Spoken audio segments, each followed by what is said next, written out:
Hello students, welcome to NG farm. आज हमारा topic है स्टैटिस्टिकल मूवमेंट थ्योरी। ये तरीका आप पिछली वीडियो में पढ़ चुके थे कि ये वो तरीका है जिससे हम नॉन कंपार्टमेंट मॉडल की एनालिसिस निकालते हैं, उसकी जो कि डिस्ट्रीब्यूशन है, एब्जॉर्प्शन है, उसकी मदद से निकालते हैं। ये वो तरीका है। आज इसके तरीके के बारे में डिटेल में पढ़ेंगे हम। तो ये क्या है? ये कंपार्टमेंट मॉडल में क्या होता है, हमने पढ़ा था कि फार्माकोकाइनेटिक एनालिसिस निकालने के लिए हमको इक्वेशन माननी पड़ती है, कंपार्टमेंट्स मानने पड़ते हैं, तो हम निकाल पाते हैं। पर इसमें ऐसा नहीं है। इसमें हम वैल्यूज मान लेते हैं, एजप्शन कर लेते हैं कि इतना डिस्ट्रीब्यूशन होगा, इतना एब्जॉर्प्शन होगा, इतना एलिमिनेशन होगा। तो उसी को कहते हैं स्टैटिस्टिकल मूवमेंट थ्योरी। हम एक स्टैटिस्टिक्स बना लेते हैं, एक ऐसा ग्राफ बना लेते हैं जिसमें जीरो मूवमेंट कर्व पे ये कर्व है, फर्स्ट मूवमेंट कर्व ये है, मतलब एक मूवमेंट हुआ ड्रग का बॉडी में तो ये कर्व है, और जीरो मूवमेंट पे ये कर्व है। तो इसी दोनों की कंपैरिजन कंपैरेटिबल एनालिसिस कर कर हम इसकी वैल्यूज निकाल लेते हैं, एब्जॉर्प्शन, डिस्ट्रीब्यूशन, एलिमिनेशन की। चलिए इसकी डेफिनेशन देख लेते हैं। Compartment model can be used in the pharmacokinetic analysis of drug concentration in blood versus time data with the application of various mathematical equations devised on the certain assumptions. हम निकालते हैं कि ब्लड में concentration drug की time के versus में क्या change हो रही है, इक्वेशन के द्वारा निकालते हैं। किसमें? कंपार्टमेंट मॉडल्स में। पर in non compartment models such assumptions and mathematical equations are not required. Non compartment model में ये सब जरूरत नहीं होती है। The non compartment model use for predicting absorption, distribution, elimination parameters relay on the statistical movement theory.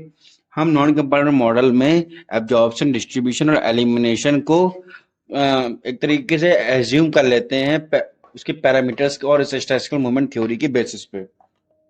दूसरी बात क्या है कि स्टैटिस्टिकल मूवमेंट थ्योरी को हम कैसे समझते हैं। हमने आपको बताया कि ये एक कर्व, एक ये कर्व, तो ये कर्व का है ए यू सी और ये कर्व है ए यू एम सी। ठीक है, अब इसको हम कैसे पढ़ते हैं? इसको हम पढ़ते हैं जीरो टाइम से इंफिनिटी, जीरो से इंफिनिटी। ये हमारे दो कर्व हम बनाते हैं और इन्हीं कंपैरेटिबल स्टडी से इसी जब total area under curve from time इसका है 0 to infinity, the total area under curved the time is 0 to infinity या time versus time, ये भी हम इसमें लगा सकते हैं। चलिए अब हम इसका एक ग्राफ देख लेते हैं। ये ग्राफ है स्टैटिस्टिकल मूवमेंट थ्योरी के अकॉर्डिंग दोनों कर्व्स का। ये AUMC का है फर्स्ट मूवमेंट कर्व का, ये AUC का जीरो मूवमेंट कर्व का, आप देख पा रहे हैं। तो अगर हम जैसे कि इसकी वैल्यूज निकालना चाहें, तो अगर t की वैल्यू जीरो, आपने कहा था जीरो टू इन्फिनिटी, तो कंसंट्रेशन कितनी होगी? c इंटू टी होता है, कंसंट्रेशन भी जीरो हो जाएगी। तो इसलिए एक हम सैंपल टाइम मान लेते हैं, सैंपल टाइम मान लेते हैं क्या? टी स्टार, और इसके वर्सेस निकालते हैं इन्फिनिटी के, इन्फिनिटी।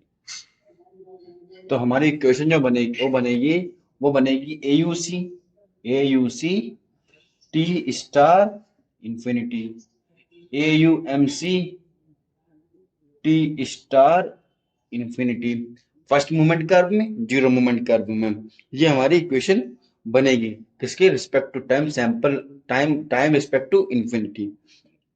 और इन दोनों की मदद से हम ऊपर दिए गए वैल्यूज से एज्यूम करके इसकी वैल्यूज निकाल सकते हैं। तो इससे हम डिस्ट्रीब्यूशन, एलिमिनेशन और हम ये सब जान पाएंगे। बहुत सारे फार्माकोकाइनेटिक पैरामीटर्स को जानने के लिए ये हेल्प करते हैं।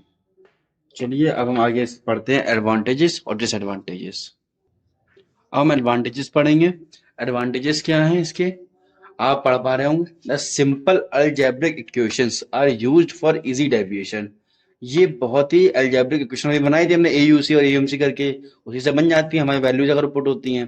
तो एक बहुत ही इजी इक्वेशंस है, इससे फार्माकोकाइनेटिक पैरामीटर्स निकालना बहुत आसान होता है। एब्जॉर्प्शन, डिस्ट्रीब्यूशन, बायोइक्विवेलेंस, बायोअवेलेबिलिटी बहुत आसान होता है। दूसरा पॉइंट इसका है सिमिलर मैथमेटिकल ट्रीटमेंट। इस एक तरीके सिमिलर मैथमेटिकल ट्रीटमेंट है किसके लिए? ड्रग मेटाबोलाइट के लिए, कोई भी ड्रग मेटाबोलाइट के लिए। और ये हमको प्रोवाइड कराता है कि फर्स्ट ऑर्डर काइनेटिक्स पढ़े होगे 12th में कि फर्स्ट ऑर्डर काइनेटिक्स क्या होता है, क्या इक्वेशंस की होती हैं, तो इसको फॉलो कराने में सबसे ज्यादा हेल्प ये करता है। और इसका सिमिलर होता है हर ड्रग के लिए, हर मेटाबोलाइट के लिए। और कंपार्टमेंट में ऐसा नहीं था। तीसरा पॉइंट है, a detailed description of drug deposition is not needed. मतलब हमको कुछ भी ये जानने की जरूरत नहीं है कि ड्रग का डिपोजिशन किस जगह हुआ, इसकी डिटेल्ड डिस्क्रिप्शन हमको जरूरत नहीं है, क्योंकि हम तो सिर्फ स्टैटिस्टिकल थ्योरी निकाल रहे हैं और उससे हम निकाल रहे हैं वैल्यूज कितनी है। नमस्कार दोस्तों, अब हम एडवांटेजेस तक पढ़ चुके थे। अब हम पढ़ेंगे डिसएडवांटेजेस। डिसएडवांटेजेस क्या है? The main drawbacks of non compartment analysis क्या है? ये सिर्फ ऑफर करता है हमको इंफॉर्मेशन किसकी, प्लाज्मा ड्रग कंसंट्रेशन की, उसके टाइम के अकॉर्डिंग, उसकी टाइम प्रोफाइल के अकॉर्डिंग। पर अब हमने आपको बताया था कि हम इसमें एज्यूम कर लेते हैं इसकी कितनी वैल्यूज हैं। तो यहाँ पे अधिकतर हर चीज एवरेज से चलती है, तो एवरेज कभी कभी गलत भी हो जाते हैं, तो इसलिए वहाँ ये मॉडल फेल हो जाता है, वहाँ ये थ्योरी फेल हो जाती है। इसका यही सबसे बड़ा डिसएडवांटेजेस है। और हम आपको advantages disadvantages statistical movement theory पढ़ा चुके हैं। अगर आपको कोई भी स्क्रीनशॉट लेना हुआ करे तो आप वीडियोस के बीच में ले लिया कीजिए, और कोई भी आपको डाउट हो तो कमेंट सेक्शन में बताइए। और अगर आपको हमको मेल करना है तो हमारी मेल आईडी है ngform8@gmail.com। आपको हम बता चुके थे, आप यहाँ मेल कर सकते हैं, हमारी टीम आपको जल्द से जल्द आंसर देने की कोशिश करेगी। धन्यवाद दोस्तों, thank you for joining us.